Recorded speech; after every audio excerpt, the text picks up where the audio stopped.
خواتین و حضرات، آپ تمام سننے والوں کو ہمارے اس چینل کی جانب سے خوش آمدید کہیں گے اور آج کی اس ویڈیو کو وہیں سے شروع کریں گے جہاں ہم نے پچھلی قسط میں بات کو چھوڑا تھا۔ اور تفصیلات میں آگے بڑھنے سے پہلے میں واقعے سے آغاز کرنا چاہوں گا کہ ایک شخص نے بہت سا مال جمع کیا ہوا تھا اور کوئی چیز بھی ایسی نہ چھوڑی جو اپنے یہاں نہ منگوا لی ہو، اور ایک بہت بڑا عالیشان محل تیار کیا جس کے 2 دروازے تھے۔ ان پر غلام محافظ مقرر کیے اور مکان کی تیاری کی، بہت بڑی دعوت کی جس میں اپنے سب عزیز و قاریب کو جمع کیا، اور ایک بڑے عالیشان تخت پر ایک ٹانگ کھڑی کر کے دوسری ٹانگ اس پر رکھ کے بیٹھا تھا۔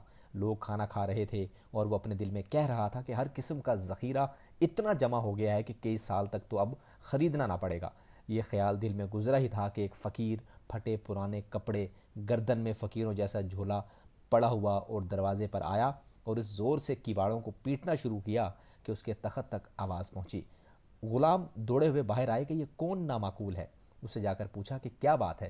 اس نے کہا کہ اپنے سردار کو میرے پاس بھیج دو۔ غلاموں نے کہا کہ ہمارے آقا تجھ جیسے فقیر کے پاس آئیں گے؟ اس نے کہا ضرور آئیں گے، اس سے جا کر کہہ دو۔ وہ آقا کے پاس گئے اور اس سے پورا قصہ سنا دیا۔ اس نے کہا تم نے اس کو مزہ نہ چکھایا؟ وہ اس کی ہمت کیسے ہوئی فقیر کی کہ وہ ایسے بات کرے اور اتنی اونچی آواز میں کیواڑوں کو پیٹے؟ اتنے میں اس فقیر نے دوبارہ پہلے سے بھی زیادہ زور سے کیواڑوں کو پیٹنا شروع کر دیا، اور وہ مسلسل دروازے کو پیٹتا جا رہا تھا، جس پر دربان دوڑے ہوئے دروازے پر آئے۔ تو اس فقیر نے کہا کہ اس اپنے آقا سے کہہ دو کہ میں مالک الموت ہوں۔ یہ سن کر ان کے ہوش اڑ گئے اور آقا سے جا کر کہا، اور اس آقا پر بھی یہ سننے کے بعد منو مٹی پڑ گئی، اور بہت عاجزی سے وہ اس وقت کہنے لگا کہ یہ اس کو کہہ دو کہ میرے بدلے کوئی فدیہ لے لے، میرے بدلے کسی دوسرے کو قبول کر لے، میرے پاس دولت ہے، دولت قبول کر لے۔ اتنے میں وہ فقیر اندر پہنچ گیا اور اس سے کہا کہ تجھے جو کچھ کرنا ہے کر لے، میں تیری روح قبض کیے بغیر واپس نہیں جا سکتا۔ اس امیر شخص نے، اس مالدار شخص نے اپنا سارا مال جمع کرایا اور مال سے کہنے لگا، اللہ کی تجھ پر لعنت ہو کہ تو نے اور تیری مشغولیت نے مجھے اپنے مولا کی عبادت سے روک دیا اور اتنا وقت نہ دیا کہ میں کسی وقت یکسوئی سے اللہ تبارک و تعالیٰ سے اپنے گناہوں کی معافی مانگ سکوں، اللہ رب العزت کی بارگاہ میں سجدہ ریز ہو کر اللہ تبارک و تعالیٰ کی شان بیان کر سکوں۔ وہ شخص اپنے مال کو کوستا رہا۔ خواتین و حضرات، اس لمحے اللہ تبارک و تعالیٰ نے اپنی قدرت سے اس مال کو گویائی عطا کی۔ اس نے کہا کہ مجھے لعنت کیوں کرتا ہے؟ میری ہی وجہ سے تو بڑے بڑے بادشاہوں تک ایسے وقت پر پہنچتا تھا کہ جب نیک لوگ ان کے دروازوں سے ہٹا دیے جاتے تھے۔ میری ہی وجہ سے تو نازک سے نازک عورتوں کی لذتیں حاصل کرتا تھا۔ میری ہی وجہ سے تو بادشاہوں کی طرح رہتا تھا۔ تو مجھے برائی کے کاموں میں خرچ کرتا تھا اور میں انکار نہیں کر سکتا تھا، مگر تو مجھے خیر کے مواقع میں خرچ کرتا تو میں تیرے کام آتا۔ اس کے بعد ملک الموت نے یکدم اس کی روح کو قبض کر لیا۔ تو خواتین و حضرات، بات کو آگے بڑھائیں گے، لیکن تفصیلات میں جانے سے قبل ایک مرتبہ تمام سننے والوں سے گزارش کرنا چاہوں گا، اگر آپ نے ابھی تک ہمارا چینل سبسکرائب نہ کیا ہو تو ریڈ بٹن دبا کر چینل کو ابھی اسی وقت سبسکرائب کر لیجئے، ساتھ ہی بیل آئیکن پر بھی کلک کر دیں تاکہ روزانہ کی بنیاد پر نئی اپلوڈ ہونے والی ویڈیوز آپ تمام احباب تک پہنچتی رہے اور آپ مستقبل میں بھی ایسی انفارمیٹیو، دلچسپ اور اسلامک ویڈیو سے فائدہ اٹھاتے رہیں۔ دوستو، بات کرنے کا مقصد صرف اور صرف اتنا ہے کہ ہم جو چاہے کر لیں، انسان چاہے جتنی ترقی کر لے، جتنا مال کما لے، جتنا اقتدار حاصل کر لے، جتنا طاقت، روب اور تنتنا حاصل کر لے، آخر موت کے سامنے بے بس ہے۔ اور آخر جب موت آئے گی بھی تو ایسے کہ انسان ٹانگیں مارے گا، نزا کی سختیاں بڑھتی جا رہی ہوں گی، بیچارہ انسان اپنے ارد گرد موجود اپنے رشتہ داروں، اپنے پیاروں کو دیکھ بھی رہا ہوگا، اس کی نظروں میں یہی سوال ہوں گے اور نہ ہی کوئی جواب، کہ وہ خود ایک ایسی صورتحال میں ہوگا جس کا سامنا نہ اس نے پہلے کبھی کیا ہوگا اور نہ ہی اس کے سامنے والے اس کی حالت یا کیفیت سمجھ رہے ہوں گے۔ وہ چاہ کر بھی اپنی کیفیت اپنے چاہنے والوں کو بتا نہیں پا رہا ہوگا۔ وہ شخص جس پر موت طاری کر دی جائے گی، جو نزا کی حالتوں سے، جو نزا کی کیفیات سے گزر رہا ہوگا، وہ موت کے فرشتوں کو دیکھ تو نہیں سکے گا، موت کی سختی سے اسے محسوس کر رہا ہوگا۔ اب جان ٹانگوں سے نکلنا شروع ہوگی اور اوپر کی طرف سرکے گی، ہر خلیے، ہر جوڑ سے سرکتے سرکتے اب یہ جان، یعنی یہ جو روح ہے، گلے تک آ پہنچے گی۔ اب گلے میں ایسا محسوس ہو رہا ہوگا جیسے کچھ اٹک رہا ہے، گلے میں کوئی گولا سا پھنس رہا ہے، جس کی وجہ سے سانس رکتی ہوئی محسوس ہوگی۔ سانس کھینچ کر سانس لینا پڑے گا۔ یہ گلے میں جو گولا سا پھنس رہا ہے، یہ آپ کی جان یعنی روح ہے جو گلے تک آ پہنچی ہے۔ اب یہ جان یعنی یہ جو روح ہے گلے سے مزید آگے سرکے گی تو سر میں آ جائے گی، اور پھر سر کے درمیان سے سرک کر یہ پیشانی کے بیچ میں یعنی پیشانی کے اندر آ جائے گی۔ اب یہ ایسا محسوس ہو رہا ہوگا کہ پیشانی کے بیچ میں خلا سا بن گیا ہے، ماتھا ٹھنڈا محسوس ہو رہا ہے۔ اب روح یعنی جان پیشانی سے مزید آگے سرکے گی اور پیشانی سے سرک کر ناک میں آ جائے گی۔ خواتین و حضرات، اب یہ کیفیت ہے کہ روح ناک کے راستے نکلنا چاہتی ہے۔ یہ کیفیت کچھ ایسی ہے جیسے زکام کے وقت ناک سے پانی ٹپکتا ہے۔ ناک سے پانی ٹپکنے کے احساس کے ساتھ انسان جلدی سے ناک کے نیچے ہاتھ رکھ لیتا ہے۔ اب بالکل یہی کیفیت ہے، اب روح ناک کے راستے نکلنا چاہتی ہے، لہٰذا روح نکلنے کے احساس کے وقت غیر اختیاری طور پر انسان ایسے ہی ناک کے نیچے ہاتھ رکھ لیتا ہے جیسے پانی ٹپکنے کے احساس سے ہاتھ رکھتا ہے۔ دوستو، بعض اوقات یوں محسوس ہوتا ہے کہ جیسے یہ نتنوں کو چیر کر نکلنا چاہتی ہے۔